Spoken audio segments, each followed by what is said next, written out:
The cereal box sitting in your pantry right now did not protect what was inside it, and in a genuinely surprising number of cases, it never had the chance to. A pantry moth larva can chew straight through cardboard, straight through the thin plastic liner most boxed dry goods come wrapped in, and in a documented share of infestations. That box was already carrying eggs or larvae the day it left the store shelf, long before it ever reached your kitchen. Aluminum foil is one of the only common household materials a pantry moth larva genuinely cannot chew through. And that single fact, once you understand it, changes how you think about every box and bag sitting in your pantry right now. The aluminum foil trick works for a specific physical reason that has nothing to do with reflection or light, and everything to do with what a moth larva's mouth is and isn't capable of getting through. I'll show you why infestations so often aren't actually your fault in the way people assume. The specific behavior that tips off an established infestation days before you'd otherwise notice it. Exactly how to use foil correctly to seal off what's actually vulnerable. A genuinely effective freezer method for clearing out an infestation you've already got, and the pheromone trap technology that handles the part foil alone never will. Let's start with the insect itself, because understanding it is what makes every piece of this make sense. The pantry moth most people are dealing with in the overwhelming majority of home infestations is the Indian meal moth, recognizable as an adult by the distinctive two-tone pattern on its wings, a coppery reddish-brown outer half and a paler grayish inner half. The adult moth you actually see fluttering around your kitchen isn't the stage doing the damage at all.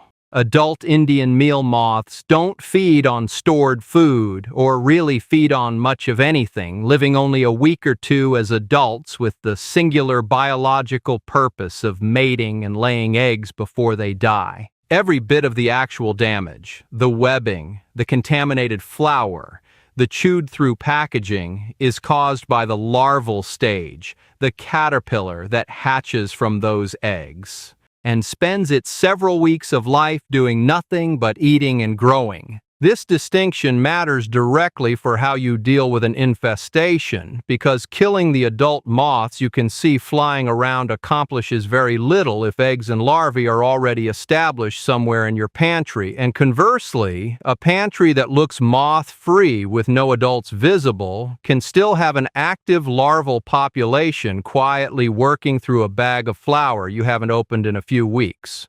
Indian meal moths are extremely common in the broader supply chain for dry goods, and eggs or young larvae present in grain, flour, dried fruit, nuts, birdseed, and pet food at various points in processing, storage, and transport before that product ever reaches a store shelf is a well-documented source of home infestations. A package can look completely sealed and untouched, pass through your kitchen, sit in your pantry looking perfectly normal, and still be carrying the earliest life stages of an infestation that simply hadn't developed far enough yet to be visible at the point you brought it home. This isn't true of every infestation. Plenty do start from something already established in a home working its way into a newly opened package.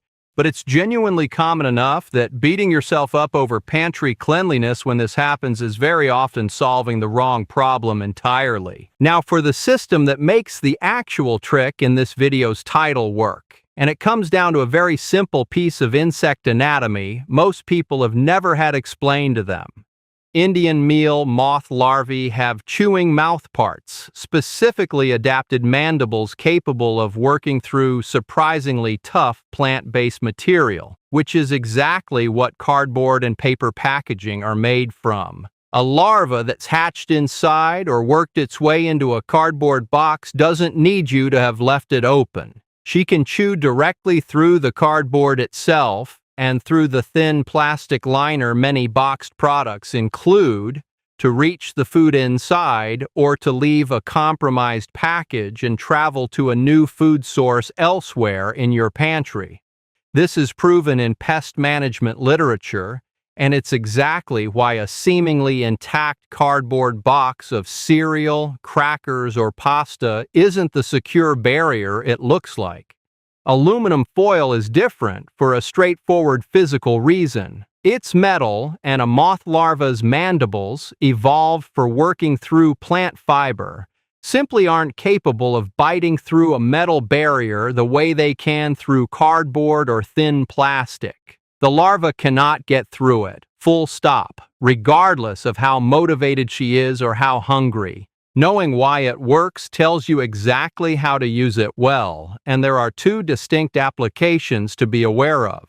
For any dry good still in its original cardboard or thin plastic packaging, such as cereal, crackers, pasta, rice sold in a paper bag, birdseed in its original sack, wrapping the package tightly in aluminum foil, or better yet, transferring the contents into a container and lining that container with foil, if it isn't already a solid, hard-sided material, closes off exactly the vulnerability cardboard and thin plastic represent. This matters most for items you're not planning to use up quickly, since a package that will be opened and finished within a few days carries much less risk than one that's going to sit unopened in your pantry for weeks or months, giving any eggs or young larvae already present the time they need to develop and spread. The second application is for pantry shelves and cracks themselves, particularly in an older home or a pantry with wood shelving that's developed cracks, gaps, or a rough, porous surface over the years. Lining shelves with foil accomplishes two things at once. It closes off the small gaps and cracks larvae use as travel routes and pupation sites, the same exclusion principle behind sealing any pest's access points, and it gives you a smooth, non-porous, easily wiped surface rather than bare wood or cardboard shelf liner that can hold on to food residue and egg-laying sites in ways a hard, smooth surface simply doesn't. A larva looking for a place to pupate is drawn to exactly the kind of rough, sheltered crack that bare wood or old shelf paper provides. And removing that opportunity is an important part of preventing an infestation from happening in the first place, separate from the direct food packaging protection. Ideal storage container types such as glass jars, hard plastic containers with a genuinely tight seal, metal tins, all accomplish the same barrier goal even more thoroughly than foil wrapping.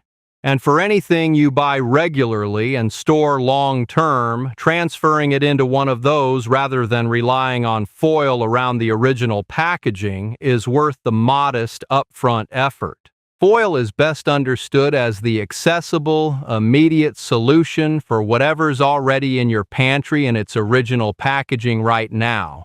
Not necessarily the permanent long-term system for everything you'll ever buy. Mature larvae, once they've finished feeding and are ready to pupate, often leave the food source entirely and travel, sometimes a genuinely surprising distance, to find a sheltered spot to complete that stage of their development. This means finding a larva or a pupa's silk cocoon on a wall, near the ceiling, inside a cabinet hinge, or in some other spot nowhere near any food at all isn't a random anomaly. It's actually one of the more reliable early signs of an established infestation, often noticed before the webbing and contamination in the actual food source becomes obvious enough to spot on its own. If you find a caterpillar or a small silk cocoon somewhere that seems to make no sense given there's no food nearby, that's worth treating as a real signal to inspect your pantry closely rather than a strange, isolated incident to shrug off. Foil and better storage containers work well as prevention, but if you've already found webbing, larvae, or damaged product, here's the actual fix, and it's really simple. Freezing kills every life stage of the Indian meal moth, eggs, larvae, and pupae alike, reliably and completely, given enough time at a cold enough temperature. The commonly recommended standard is a minimum of 4 days at 0 degrees Fahrenheit or below, which is colder than many home freezers actually run. Place suspect dry goods sealed in a bag to contain any mess directly in the freezer for that period, and every stage of the insect's life cycle present in that package is completely eliminated. For anything visibly contaminated with webbing or clearly damaged, this is about salvaging a product you're confident you'll still use, rather than saving something you were going to throw away regardless. Freezing kills the insects, but it doesn't remove or improve the appearance of existing webbing and residue, so use your own judgment about whether a given item is worth freezing and continuing to use versus simply discarding.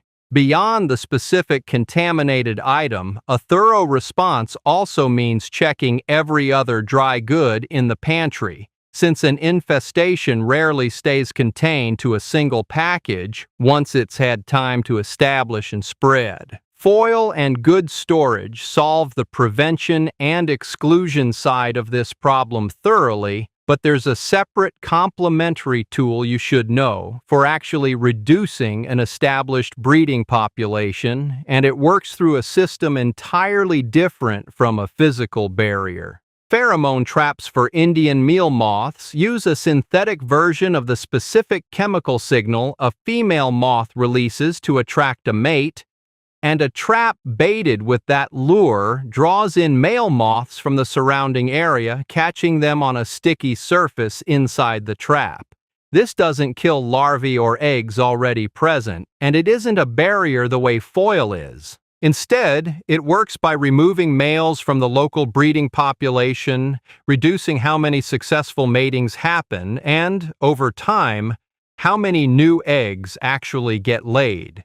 It's a slower population-level tool rather than an instant fix, most useful run continuously as ongoing monitoring and gradual population reduction alongside the barrier and freezer methods, rather than as a standalone solution to an active infestation on its own. A pheromone trap running continuously in your pantry also doubles as an early warning system, since a sudden increase in moths caught tells you something's actively breeding somewhere nearby before you'd otherwise notice any other sign of it. So, this is how I'd actually set this up in a real pantry. Transfer anything you buy regularly and store long-term into hard-sided containers with a genuine seal. Glass, hard plastic, or metal, rather than leaving it in its original cardboard or bag packaging. For anything you can't or haven't transferred yet, wrap it tightly in foil as an immediate stopgap. Line any wood shelving or areas with visible cracks and gaps in foil as well, closing off both the travel routes and the pupation sites those rough surfaces provide. Set a pheromone trap running continuously as both ongoing population reduction and an early warning system. And if you ever do find webbing, damaged product, or a stray larva or cocoon somewhere unexpected, freeze anything suspect for a full week and do a thorough check of everything else in the pantry. If you're dealing with a suspected or confirmed infestation right now, go through your pantry and identify anything still in its original cardboard or thin plastic packaging that's been sitting unopened for a while, and either transfer it to a hard-sided container or wrap it tightly in foil. Check corners, cabinet hinges, and anywhere near the ceiling for a stray larva or a small silk cocoon, since that's usually the earliest sign something's established. Freeze anything you found visible evidence of contamination in for a full week to be safe. And set up a pheromone trap if you haven't already, since it's the one piece of this system that keeps working quietly in the background long after you finish the rest of this list.